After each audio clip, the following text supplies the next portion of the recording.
வணக்கம் விஜயன் ஆன்மீகம் சேனல் நேர்களே, நான் உங்கள் அன்பான சயின்டிபிக் வேதிக் அஸ்ட்ராலஜர் அஸ்ட்ரோரஞ்சி பேசுகிறேன். நல்லது நினைப்போம், நல்லதே நடக்கும். இந்த வீடியோல நம்ம என்ன பார்க்க போறோம்னா, துலாம் ராசிக்காரர்களுக்கு 2026 ஜூன் மாதம் நடக்கக்கூடிய அந்த குரு பெயர்ச்சி எத்தகைய ஒரு பலாபலன்கள் நிறைந்த ஒரு அமைப்பு துலாம் ராசிக்காரர்களுக்கு கொடுக்க போகுது. அடுத்த வரக்கூடிய 13 மாதங்கள் 2026 ஜூன் மாதத்திலிருந்து 2027 ஜூன் மாதம் வரைக்கும் குரு கடகத்துல சஞ்சரிக்கிறார். அதுல 3 மாசம் பாருங்க, நவம்பர் டிசம்பர் 2026, ஜனவரி 2027 ஆண்டின் கடைசியும் அடுத்த வருஷத்தின் ஸ்டார்டிங்லையும் பாருங்க அதிபகரமாக சிம்மத்துக்கே வருகிறார். துலாம் ராசிக்காரர்களுக்கு முதல் 5 மாதங்கள் அவர் 10ஆம் இடத்துக்கு சில தொழில் வேலை மாற்றங்களை கொடுத்து, அதுக்கப்புறம் நவம்பர் டிசம்பர் ஜனவரி மாதம் 11ஆம் இடத்துக்கு நல்ல சிறப்பான சில நல்ல விஷயங்கள், லாபங்கள், சுப விஷயங்கள் எல்லாமே கொடுக்கக்கூடிய அமைப்பு துலாம் ராசிக்காரருக்கு இந்த குரு பயிற்சி கண்டிப்பாக கொடுக்கிறது. நம்ம சயின்டிபிக் வேதிக் அஸ்ட்ராலஜி முறையில் எதையும் மிகைப்படுத்தாமல் உள்ளதுவாறு அறிவியல் சார்ந்த ஜோதிட கருத்துக்களை மட்டும் நம்ம பார்க்க போறோம். பரிகாரங்கள் அது மாதிரி மூட நம்பிக்கையில போறது இல்லை. இப்ப பாருங்க, துலாம் ராசிக்கு உச்ச குருவாக 10ஆம் இடத்துக்கு வரும்பொழுது நிறைய அந்த பேங்கிங் லைன்ல இருந்தவங்க, பினான்சியல் லைன்ல இருக்கிறவங்களுக்கு எல்லாம் நல்ல ஒரு மாற்றம், நல்ல ஒரு ரெகக்னிஷன் கிடைக்குங்கிறது நம்ம தெரிஞ்சுக்கணும். அதே சமயத்தில் தன் வீட்டை தன்னையே பார்க்கிறாருங்கிற 6ஆம் வீட்டை பார்த்து வலுக்கிறார். ருணச்சத்ரு பாவம் வலுக்குது துலாம் ராசிக்கு. அப்படிங்கிறப்போ கொஞ்சம் உடல் உபாதைகள் இருக்கிறவங்களுக்கு ஒண்ணுமே கேர்ஃபுல்லா இருக்கணும். புதுசா ஏதோ சீனியர் சிட்டிசனுக்கு நோய் வருவது, 45-50 வயசுலயே பாத்தீங்கன்னா இந்த டயபெட்டிஸ் அது மாதிரி சில தொந்தரவுகள் துலாம் ராசிக்காரர்களுக்கு கொடுக்கறது. அதே மாதிரி கடன்கள் அதிகமா போறது, பர்சனல் லோனு, வியாபாரம், தொழில் இருக்கிறவங்களுக்கு கடன் தெரியாம கொஞ்சம் கொஞ்சமா போய் அதிகமா போயிருச்சுங்கிற மாதிரி அமைப்பு. அதே மாதிரி உறவுகள்லையும் கொஞ்சம் பிரச்சனைகள் கொடுக்கக்கூடிய அமைப்புகள்லாம் கொடுக்க வாய்ப்பு இருக்கு.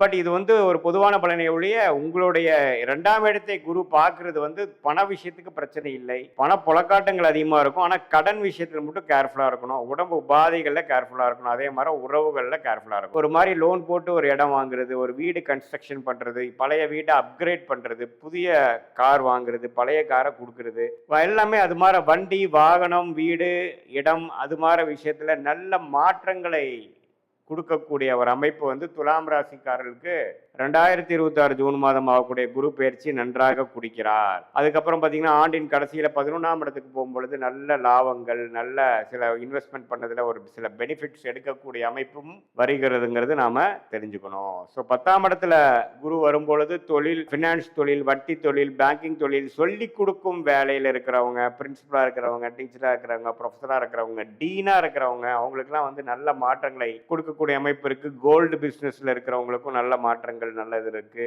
ஸோ இந்த நேரத்தை ஓரளவுக்கு கரெக்டா யூஸ் பண்ணி நம்ம சில காரியங்கள் செய்து கொள்ள வேண்டும். ஸோ இதுதான் துலாம் ராசிக்காரர்களுக்கு குரு பயிற்சி நல்லது. 6ஆம் இடத்திலிருந்து கடன் நோய் எதிரியை குறைத்து கொண்டிருந்த சனியை குரு பார்த்து ஓரளவுக்கு தன்மைப்படுத்துகிறார். அதே சமயத்தில் 5ஆம் இடத்துல ராகு, 11ஆம் இடத்துல கேது இருந்து குழந்தைகளுக்காக மெனக்கெடுதல், அவங்களுக்கு தகுந்த மாதிரி நம்ம கொஞ்சம் அட்ஜஸ்ட் பண்ணி போகிறது, அது மாதிரி சில விஷயங்கள்லாம் உங்களுக்கு கொடுக்கக்கூடிய அமைப்பு இருக்கு. பொதுவாக பார்க்கும் பொழுது துலாம் ராசிக்காரர்களுக்கு 10ஆம் இடத்துல குரு வந்தா பிரச்சனைன்னு சொல்லுவாங்க. 10ஆம் இடத்துல குரு வந்தா பிரச்சனை கொடுக்க போறது இல்லை. என்னன்னா சில கடன் விஷயங்கள், உடல் உபாதைகள் விஷயங்கள், தொழிலில் பார்த்தீங்கன்னா கொஞ்சம் முன்னேற்றங்கள், கொஞ்சம் இன்வெஸ்ட்மெண்ட் பண்ணி முன்னேறுறது, வேலையில் கொஞ்சம் பெனிஃபிட்ஸ் அடைகிறது, கொஞ்சம் ப்ரொமோஷன் ஆகிறது, அது மாதிரி நல்ல விஷயங்களை கொடுக்கக்கூடிய அமைப்பு தான் இருக்குதே ஒழிய ஒன்றும் தவறான அமைப்புகள் இல்லை என்று நாம் தெரிந்து கொள்ள வேண்டும். இது ஒரு பொதுவான பலனை தவிர உங்களுடைய ஜென்ம ஜாதகத்தில் நீங்கள் பிறந்த தேதி, பிறந்த நேரம், பிறந்த ஊரை வைத்து உங்களுக்கு என்ன மாதிரி ஒரு ஜாதகத்தில் உங்களுக்கு வருது, நீங்க எந்த லக்னத்துல பிறந்தீங்க, நீங்க துலாம் ராசியில சுவாதி நட்சத்திரத்துல பிறந்தீங்களா, விசாக நட்சத்திரத்துல பிறந்தீங்களா, சித்திர நட்சத்திரத்துல பிறந்தீங்களாங்கிறதெல்லாம் எல்லாம் ஆராய்ந்து அதுக்கு தகுந்த மாதிரி நம்மளுடைய சயின்டிபிக் வேதிக் அஸ்ட்ராலஜி முறையில் துல்லியமான, மிகைப்படுத்தாமல் உள்ளவாறு நம்மளுடைய பலாபலன்களை பார்த்து எது மாதிரி விஷயங்கள் ஷார்ட் டேர்ம்ல வரக்கூடிய அமைப்பு இருக்கு, பாஸ்ட் எப்படி இருந்தது, ப்ரெசென்ட் எப்படி போயிட்டு இருக்கு, பழச கெட்டதெல்லாம் முடிஞ்சிருச்சா, உண்மையில் நடக்கிறதெல்லாம் நல்லதா, அல்லது ஒண்ணுமே சில பிரச்சனைகள் இருக்கா, எது மாதிரி நேரத்தில் எது மாதிரி விஷயங்கள் எடுக்கலாம், நமக்கு வேலை மாற்றம், தொழில் மாற்றம் எப்போ வருது, எது மாதிரி டைம்ல நம்ம கடனை அடைக்க முடியும், எது மாதிரி டைம்ல உடம்பு உபாதைகள் குறையும், குழந்தை செல்வம் எப்போ கிடைக்கும், கல்யாணம் எப்போ நடக்குங்கிற மாதிரி ஒரு வயதினருக்கும் அவங்கவுங்களுடைய ஸ்டேஜஸ் இன் லைஃப்க்கு தேவையான கிளாரிட்டி, தேவையான வாழ்க்கையோட அமைப்புகளோட எப்படி நமக்கு காத்திருக்கிறது, நம்மளுடைய பிராப்தங்கள் என்ன, நம்மளுடைய தோஷங்கள் என்ன, நம்மளுடைய கர்மா என்ன அப்படிங்கிறதெல்லாம் தெரிந்து அதுக்கு தகுந்தமாற நம்மளுடைய வாழ்க்கையை அமைச்சு கொண்டோமானால் கண்டிப்பாக வாழ்க்கையில் தேவையற்ற பண விரயங்கள், தேவையற்ற சமய விரயங்கள் எல்லாம் தவிர்த்து வாழ்க்கையில் எளிதில் நம்மளால ஜெயிக்க முடியும். இதுல சயின்டிபிக் வேதிக் அஸ்ட்ராலஜி முறை என்ன சொல்லுதுன்னா, எந்த டிகிரியில கிரகங்கள் இருக்கு, ராசிக்கு எவ்வளோ பாவங்கள் தள்ளி இருக்கு, எந்த பாவத்தில் எந்த ஆதிபத்தியம் செய்யும், உங்களுடைய லக்னம் என்ன, லக்னத்துக்கு எந்தெந்த கிரகத்தின் தசைகள் நல்லா இருக்கு, எந்த தசை போய்கொண்டிருக்கிறது, அந்த தசநாதன் இப்பொழுது கோச்சாரத்துல டிரான்சிட் அஸ்ட்ராலஜி எப்படி இருக்குங்கிறதெல்லாம்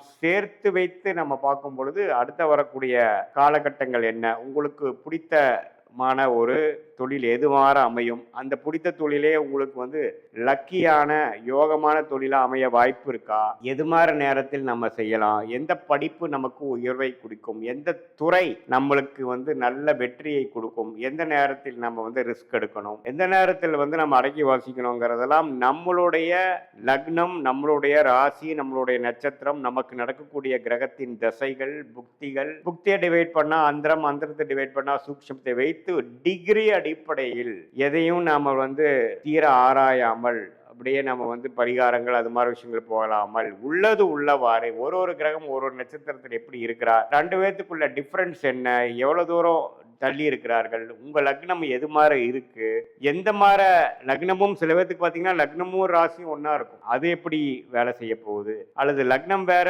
ராசி வேறையா அப்படிங்கிற மாதிரி வருது, உங்களுடைய தசை நடக்கிறது ராசி அதிபதியாக இருக்கா, லக்னாதிபதியாக இருக்கிறதா, அல்லது ராஜயோகாதிபதியாக நடந்து கொண்டு இருக்கிறதா, அல்லது வரக்கூடாத தசைகளாக இருக்கிறதா, அந்த தசை எப்ப நம்ம முடிச்சுக்கலாம், எந்த நேரத்துக்கு அப்புறம் நல்ல நேரங்கள் இருக்கு அப்படிங்கறதெல்லாம் நாம துலாம் ராசிக்காரர்களுக்கு நம்மளுடைய பொதுவான பலன்களும் உங்களுடைய ஜென்ம ஜாதகத்தில் வரக்கூடிய தசாபுக்தியில் வைத்து வரக்கூடிய துல்லியமான பலன்களும் சேர்த்து வைத்து பார்க்கும் பொழுது நம்மளுடைய வாழ்க்கைக்கு தேவையான எல்லா அத்தியாவசிய கிளாரிட்டிஸ், வாழ்க்கையில தேவையான கேள்விகளுக்கு வேணுங்கிற விடைகள்லாம் நமக்கு கிடைக்கக்கூடிய அமைப்பு மூலமாக நம்ம தவறான முடிவுகளை தவறான நேரத்தில் செய்து வாழ்க்கையில் துயரப்பட்டு அதுக்கு வேணுங்கிற விலையை கொடுத்து ஒரு டைமும் நம்ம தவறான முடிவெடுத்து நம்ம எதுலையோ நம்ம இறங்கும் பொழுது வாழ்க்கையில 2 வருடம் 3 வருடம் 4 வருடம் பின்னோக்கி போகக்கூடிய அமைப்பு இருப்பதனால் நம்மளுடைய பிராப்தத்தை தெரிந்து நாம் அதுக்கு தகுந்த மாதிரி வாழ்க்கையை அமைத்து கொண்டு வாழ்க்கையில் நாம் வாழும் பொழுது கண்டிப்பாக எளிதில் வெற்றி பெற முடியும் என்று சொல்ல விரும்புகிறேன். மீண்டும் மற்றொரு காணொளியில் சந்திப்போம்.